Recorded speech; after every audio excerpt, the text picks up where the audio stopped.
Resident Evil Village was a tough one. It had lots of things, ups and downs, but mostly ups. The story is, for me, it's like something fresh. Not a Resident Evil type, too much, but it has elements. So I think that they made a masterpiece. So in this video we're gonna see how did Ethan Winter change the whole Resident Evil franchise.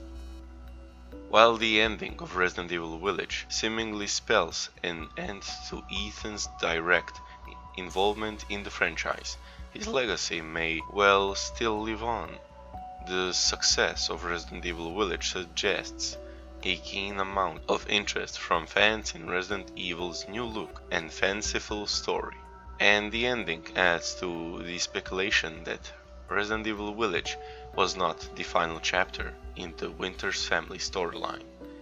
Much is left up to the player's imagination by Resident Evil Village, but the prevailing idea among fans is that Capcom isn't finished with its latest evolution of the Resident Evil series, an evolution set in motion by Ethan Winters. While over the course of two recent games much has been revealed about who Ethan Winter is, mystery seems to shroud the man. Ethan was just a regular guy before his world was flipped upside down by the events of Resident Evil 7. He was a system engineer and from California and was unaware of his wife's true profession. Ethan's down-to-earth character flies in the face of the franchise's usual militarily trained protagonist, making him slightly more relatable to the average player. In previous entries in the franchise, the protagonist is seeking to put an end to unfolding before them, whereas Ethan is just looking to escape with his life and his family. Resident Evil's shift in protagonist has also seen a shift in style, with a first-person camera angle removing the disoactive quality upheld by previous third-person entries. Resident Evil Village's twist typifies Ethan Winter's average Joe persona. While he certainly holds his own throughout his two-game stint, Ethan wasn't made for the world of Resident Evil, and he ultimately falls victim to it. The first-person camera angle contributes to the feeling that Ethan is just like the player. He isn't some combat-hardened agent sent in to wreak havoc. He has vulnerability about him that is enhanced by the choice of perspective. This vulnerability is new to the franchise, as the likes of Chris Redfield and Leon Kennedy were out their depth, but always retained an air of self-assurance. Ethan, in comparison, seems to stumble his way to success through a mixture of dumb luck and determination.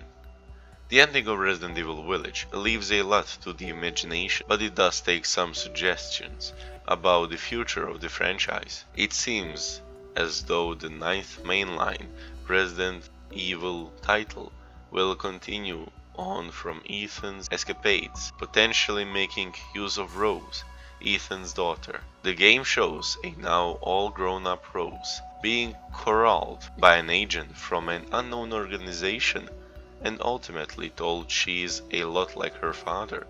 It seems as though Ethan has left his mark on his daughter in more ways than one. But you know this, that Ethan kinda has like superhuman stuff in his blood, because one of the prevailing questions surrounds Resident Evil Village concerns what's going on with Ethan Winter's hands.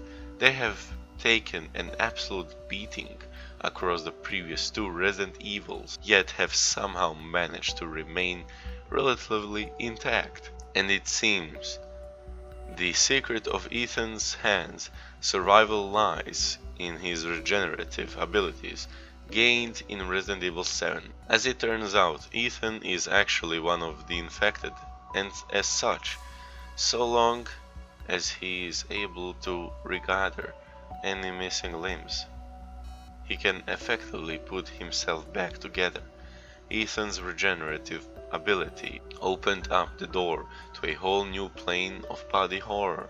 Ethan suffered 2 amputated hands over the course of 2 games, yet managed to finish Resident Evil 8 with both. Ethan's apparent invincibility also allowed the series to include a number of increasingly improbable to survive action sequences and inclusion that is unlikely to end with Village. Although Ethan Winters may have seen his last Resident Evil game, but there's a good chance that Resident Evil 9 could feature Rosemary.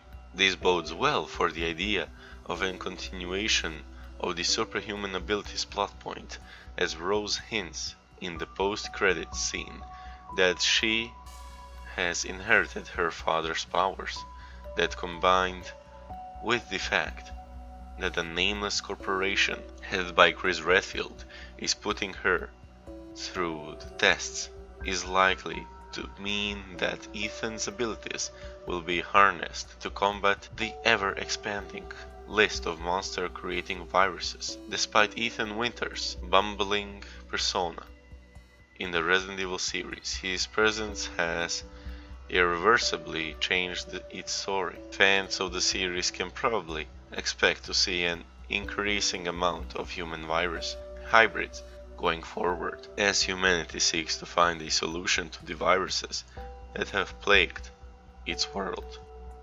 And tell me in the comments down below, what do you think about this Ethan Winters story and how he changed the whole Resident Evil franchise? And of course, leave a like on this video, subscribe to this channel because you know it's free and it just takes you 1 click.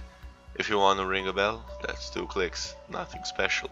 Thank you so much for watching this video, hope you enjoyed, as me, and of course, I'll see you in the next one. Bye bye, little potatoes.